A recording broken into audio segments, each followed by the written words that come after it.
good, my homages? Welcome back to another video. You're crooked, so I gotta fix it quick. I'm a freaking beast, okay? I put this tripod up. I'm gonna put it up high this time. There we go. Maybe. Anyway, we're just gonna roll with it today. Welcome back. So on today's episode of I Don't Know What the F I'm Doing, I wanted to have a conversation about pain. And once again, I didn't clean up my mess and there's clutter here.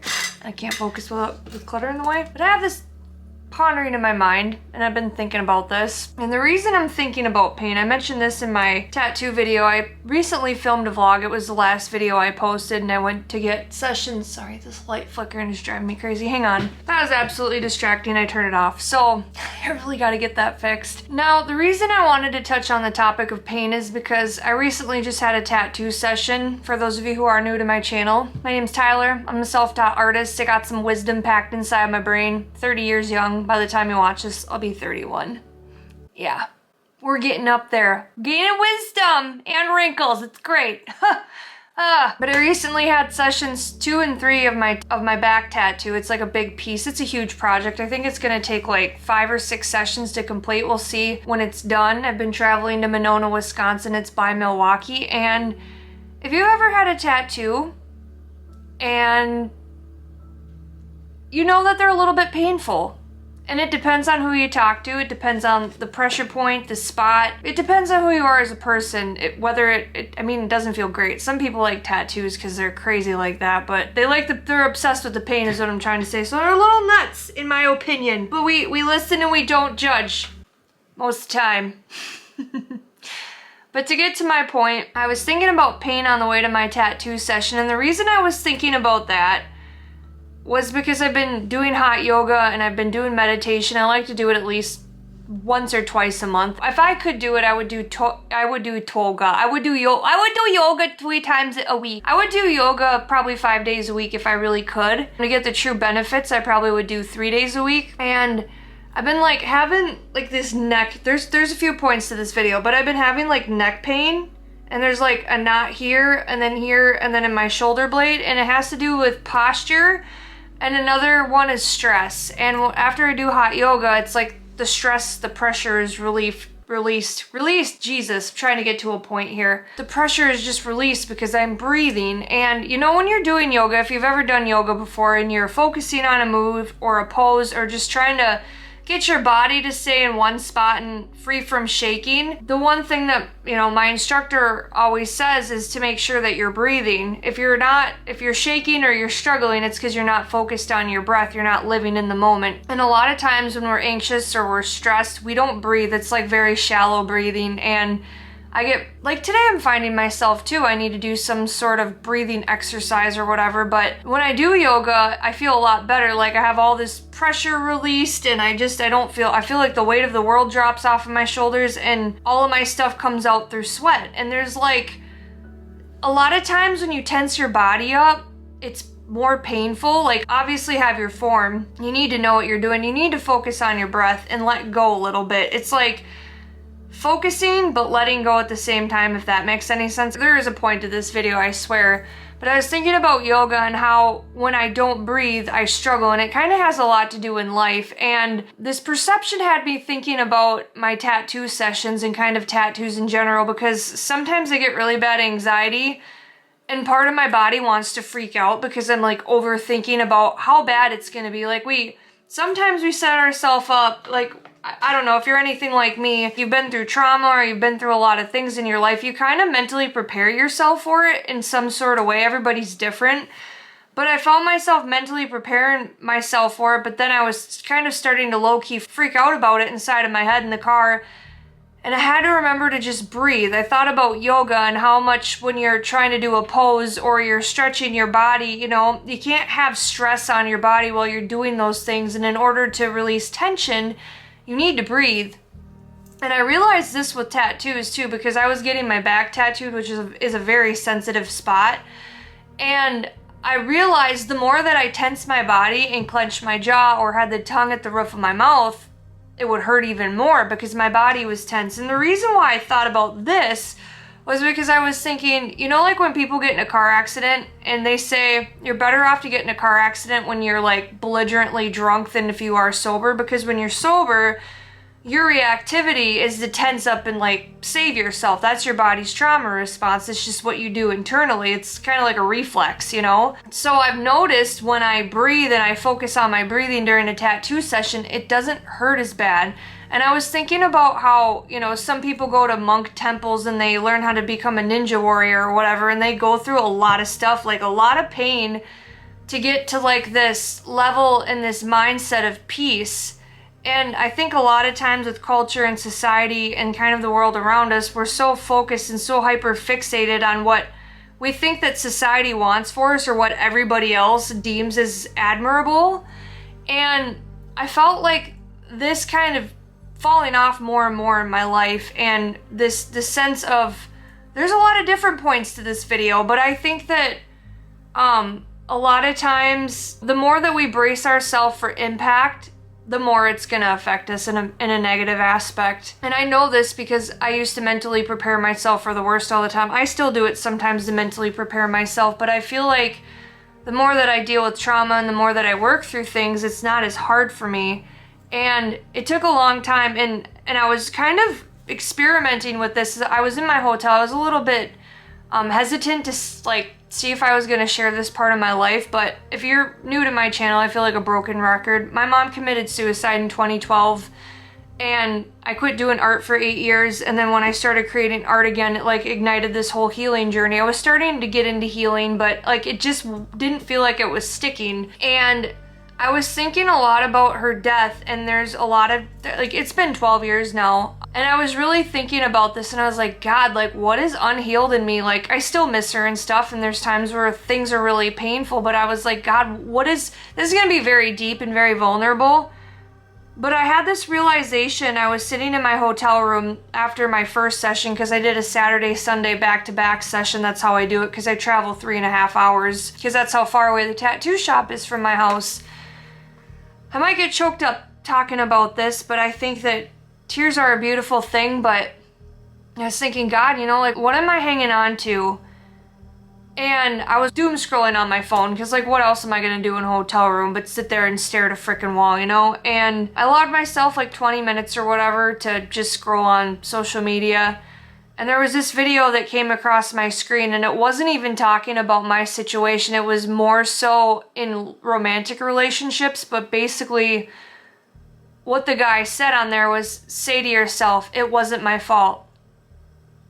And all of a sudden, I thought about my mom's situation and her death, and I've hung on to this for several years. I maybe have mentioned it before, but like, we got into a fight before she passed away, before she took her own life, and for years I have held on to this and felt like it was my fault. And I'm not saying this to make people feel sorry for me, but holding that guilt in my body I've known is not good for me, but I don't know how to cope with it. And I think sometimes in order to feel something in life or to deal with it, like my brother was telling me, he's like, you know, I'm trying not to be this way and I just need to let it go. And I told him on the phone, I was actually on my way to my tattoo appointment, and I said, you know what, Tony? I was like, I don't think it's a matter of letting it go. I think it's a matter of facing it head on and dealing with it, you know? And I've never known how to really deal with the guilt of feeling like it was my fault that my mom's dead. And I still don't know what that's like, but I think the first thing to come to is acceptance that it wasn't my fault. And I think the more healing you do throughout life, when you go through something really hard like that, is it kind of, you develop a tough skin once you continue to do the healing. But it's like, and as much as you grow older, like, for instance, the best example that I have is like when I was 16 and broke up with my first boyfriend. It was devastating to me. I didn't eat. I was so like irrationally dramatic about it, but it affected me because I had abandonment issues, especially even at that age before my mom died. Because when I was a kid, my mom wasn't able to give me that love she went through postpartum, and then she had regular depression on top of it. And I remember my aunt telling me I played a lot alone as a kid.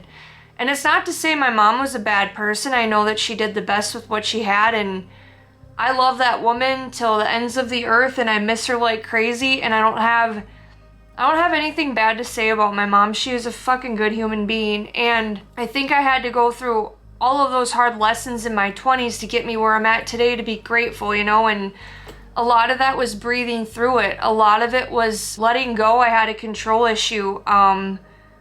You know, a lot of times we think we have control over so many different parts of our life, and we struggle because of that. And I've been letting go of a lot more. I've been standing up for myself. I'm not saying you shouldn't feel your pain, because you should feel your pain. However, I think breathing through it and working through it and having the right resources, like this video pertains to anything that's emotional, physical, mentally, spiritually. Every year I get more spiritual. My spirituality grows, my wisdom grows, and a lot of it comes through a lot of really hard shit and a lot of things that are very painful. And a lot of times it's rumination. It's what goes on inside of our head. And it's easy to tell someone to just be happy or look on the bright side of things. But I think when someone's depressed, the best thing you can say is like, hey, like, ask them what they need.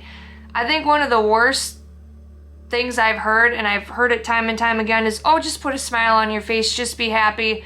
If people really knew how hard that was for me going through that, and you might be somebody who relates to this, but like, you don't get to pick when depression hits you.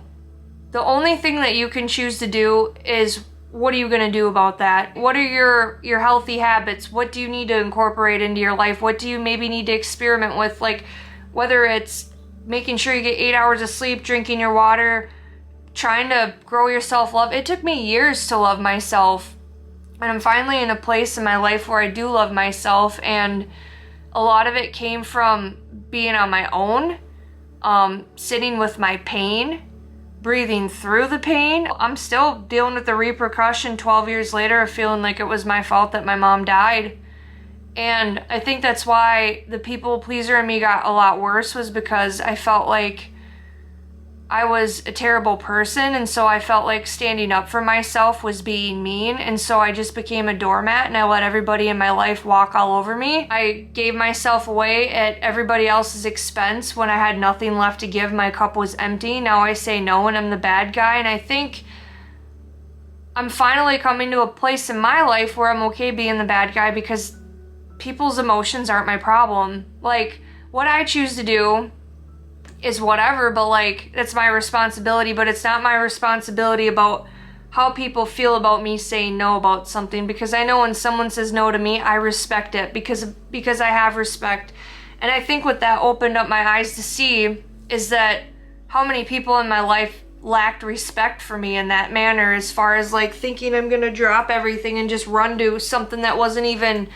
Be a different story if something really bad happened, but like minor inconveniences, things that can wait, and people have had me in this chokehold, you know. And I think that pressure caused me to tense up, and it caused tenseness in my body, and it made things hurt, and it made my heart hurt. And you know, pain is, sometimes I think pain's a choice, sometimes it's not. Sometimes when you go through something really traumatic, it depends. There's so many different sides to it. I think that things are supposed to hurt, and so we can grow as people, and it's not fun. Sometimes pain doesn't feel like it ever goes away, because I think when somebody dies that you really love, it doesn't. And it's the pain of their absence, because it's like, if they didn't mean something to you, it wouldn't hurt so bad, you know? And it just goes to show how much of an impact they had in your life. And I think it took losing my best friend to really become who I am. And it was painful, and it is painful sometimes. There are still moments, but I've grown a lot as a person. And I wanted to get on, I don't know, click record and just talk to you guys, because I've been thinking a lot about pain, and I just want to talk about things. Not that there's like necessarily a point to it, but I wouldn't change anything in my life. And I think that there's a reason for everything. You don't gotta believe in fate. You can just take things at face value, but I believe in that everything happens for a reason, because time and time again, I'm reminded that there's no such thing as a coincidence. It's crazy. I can't even tell you, like, feeling things and whatever else, like on a spiritual realm. But my biggest pain in life was losing my mom to taking her own life and not knowing exactly what happened because it was a homicide investigation. But I have burdened this deep regret inside of my heart and this shame and this guilt and just feeling really fucking sorry about it, and I still am. I wished I would have never said that because you can't take words back. And I used to think that, like, why God, why me, why is it the one time that I thought I was standing up for myself because I had enough of kind of how she was treating me. And I was just a kid and I was trying to deal with a job, and we had a store together, and it just got really messy, and she kind of got really selfish acting. I know it's not really her fault because she was struggling, but like, that was a lot of pressure on me, and it doesn't make it okay for what I said. I'm trying to learn how to talk through things when I'm upset. I know there's like a cooling off period that I need, and maybe you need that too, but sometimes we got to think about what we say. Sometimes things already happened and you can't really do nothing about it, but that's just life. But yeah, I was just thinking about pain, and and I was practicing too when I was getting my tattoo, and like I would find myself tensing up if there was a spot that was really gnarly, and then I'd remind myself to breathe because I started feeling really weird, and then I was like, okay, unclench your jaw, take the roof off the top of your mouth. Hey guys, oh my god, me editing here. I meant to say take the tongue off the roof of your mouth. I always say things backwards, and what the heck is up with this camera making me look like a Twilight character? Anyway, back to the video. Relax your shoulders, and so I started drawing. Hang on, I'm gonna change my battery and show you what I started drawing. Right, we swapped up the batteries. This is what I created. Video really doesn't do it justice. It's actually darker than that, but there is some shine to it. But I started drawing this eyeball, and there's like flames on the inside. I'm thinking about doing a sketchbook tour. I got a few pieces in here that I want to show you guys. But I started drawing that, and I was like, I gotta keep myself occupied, because like I was messaging people back, and I just essentially was just burnt out from being on my phone. So I was like, well, I'm happy I brought my sketchbook. So I started sketching out this eyeball. Well, the eyeball was already sketched. Didn't know what I was gonna draw, so I just started drawing whatever. Drawing a line where I wanted the line, what looked cool, what did I think looked cool, and all I used was this pen. And I shaded all of this. And what I realized is that, like, when I'm focusing on something, like, art takes my mind off of the issue or my issues or whatever else. It just kind of escape. It's kind of a sort of escapism in a healthy manner. And I think that's a big reason why I've always loved art, is because as a child I had a very creative mind, and I would wander mentally. I would play by myself. I had tea parties, and I played in the hay bales with the cats. I was just a very playful kid, and I know there's a lot of people who can relate to that, but I just started drawing, and all of a sudden I felt this sense of chill, and I was just peace, and I was just flowing like a little river baby. But yeah, I was sketching out this eye, and I was like, ah. And then I remember driving home, and I just felt no stress. It's crazy. And too, when I had that realization in my hotel room, like when I had that realization that, like, it's not your fault, like what happened to my mom, all of a sudden my shoulder pain wasn't there.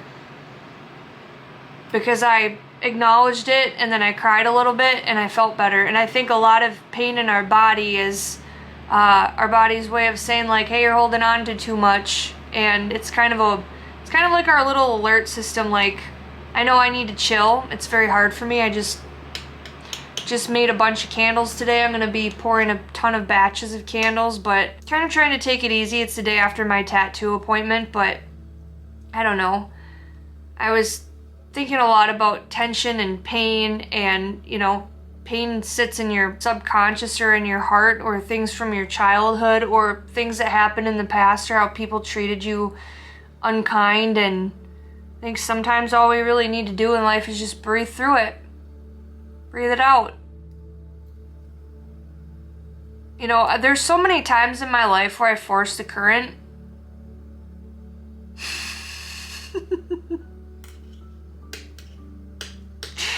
Just like the beginning of this video, it was hard to get into it because I had so much on my mind. I couldn't just pick one thing and like where to start.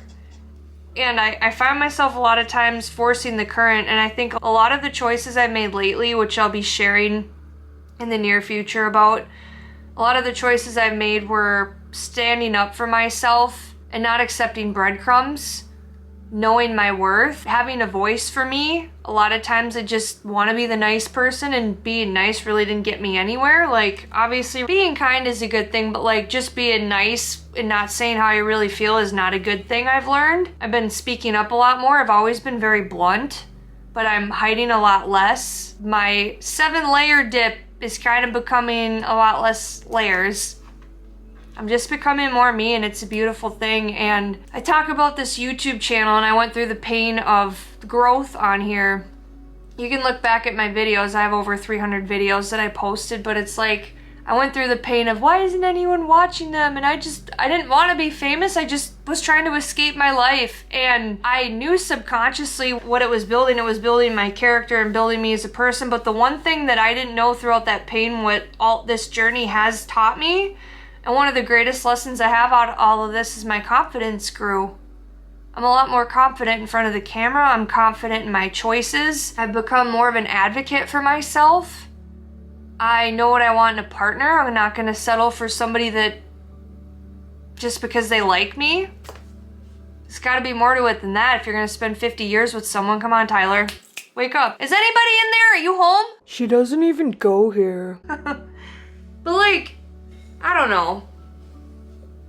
There's so many things that I think about in my head.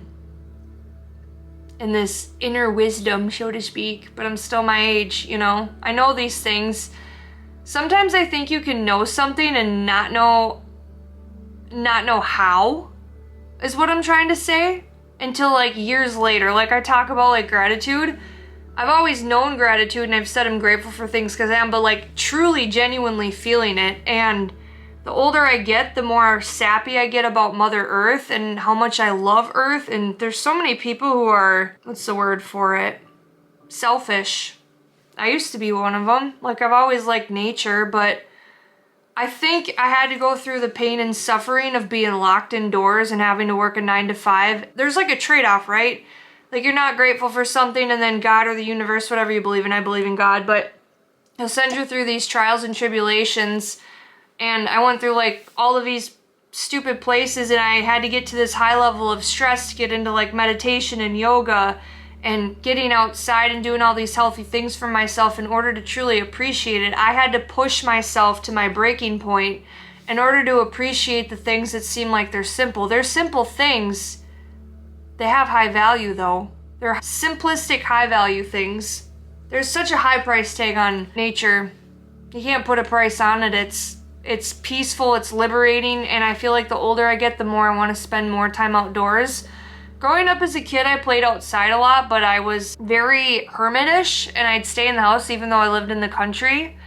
And now that I'm older, I live in town, and I had to live in town in order to really appreciate just being out in the country. And so my goal one day is to have a house out in the country because that's what I genuinely want. That's what makes me happy. I want to go back to my roots, but I think I had to get away from that in order to genuinely appreciate it, if that makes any sense. I had to lose a lot of people in my life in order to really value the ones that are close by. I had to lose my mom. So I knew how important and incredibly short life is, and I had to go through that and live through all that pain and go through this healing journey to get to where I am today, so that I could be on the other side of the screen talking to somebody who's maybe going through something that's similar. I don't have all the answers. I never will. I had to go through all of that because I thought I was going to be like this woo-woo spiritual person. Like, I've started, if you go back and watch some of my old videos on TikTok, I'm just going to be completely honest, I had a drink or two for some of them. I wasn't coping with life very well. I did have a lot of wisdom and a lot of things to say, but it's a lot of stuff. I felt like a hypocrite because I wasn't living that fully, or very much so.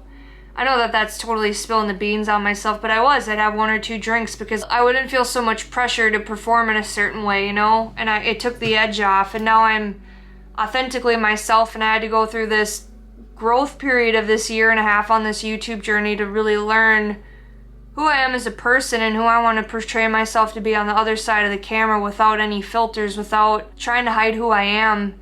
And I think that that's a beautiful thing. I think a lot of times when people get quick fame or they get quick notice, it can go south very quickly, and it's usually not good. And I've had people come on here and tell me I'm lucky, and I'm not going to say that I'm not. However, I did put in the work, and it took a lot to get here. It took a lot of pain and struggling. Like, I went through a lot of shit since I started this channel. When I started this channel up, I was getting endometriosis excision surgery. I was healing after that, and the beginning of my videos are really depressing because that was one emotional roller coaster. And then I healed through that, and then I broke my arm, and then oh, it wasn't that. I broke my arm the year before. I went through a lot of stuff, but like, sorry, back it up. I went through the endometriosis stuff, and then I went through this growth on YouTube, and I was doing like 75 hard, and then, yeah, I quit my job shortly after I started this channel, not because I thought I was gonna become a millionaire. I'd be completely lying if I didn't think that, like, I thought YouTube would have blew up within the first 6 months, and it didn't for me, and I'm okay with that now. I would have probably punched myself for saying that, or seeing myself say this a year and a half ago, but it's true.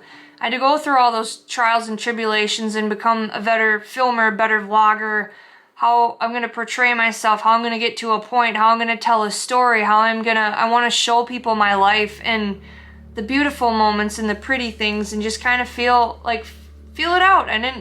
I think a lot of times with a lot of eyes comes a lot of pressure, and I'm happy that I haven't had to deal with that kind of stuff, even though I'm not making money off YouTube yet. I say yet because it's coming soon. Yeah, I had to go through all that to get to where I am today. So a lot of times I think in order to deal with pain, we gotta breathe through it, we gotta deal with it, face it head on.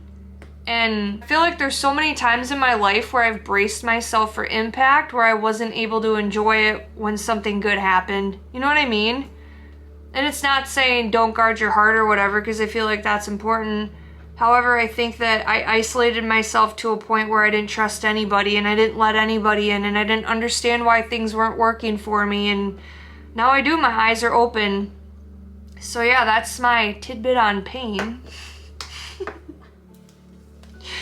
Oh, it was a stubborn little thing. Not that much has changed. I wouldn't change anything for the world, but yeah, I just kind of wanted to share my heart, share what was on my mind. This is a safe space. I think I want to continue to create these videos. It's kind of a good therapy session for me. And I feel like it's energy that needs to come out, and other people need to hear it too. Maybe perception shifts, give you something to think about. Not that you have to agree with me, but maybe give you something to think about. Sometimes things that work for one person won't work for another. We're all different that way. So anyway, I hope you enjoyed this video. That would be the end of it for you, and I'm gonna peace out. I hope you have a marvelous rest of your day, and I hope you enjoyed my rambling session about pain, because that's what's been going on in my head for the last few days. So anyways, I love you guys, and I hope you have a great rest of your day, week, whatever. Just keep being a showstopper. Keep being amazing. Just keep doing it. So do your thing, honey. Just do your thing. Love you guys. Bye. I don't know what to do with my hands. Bye.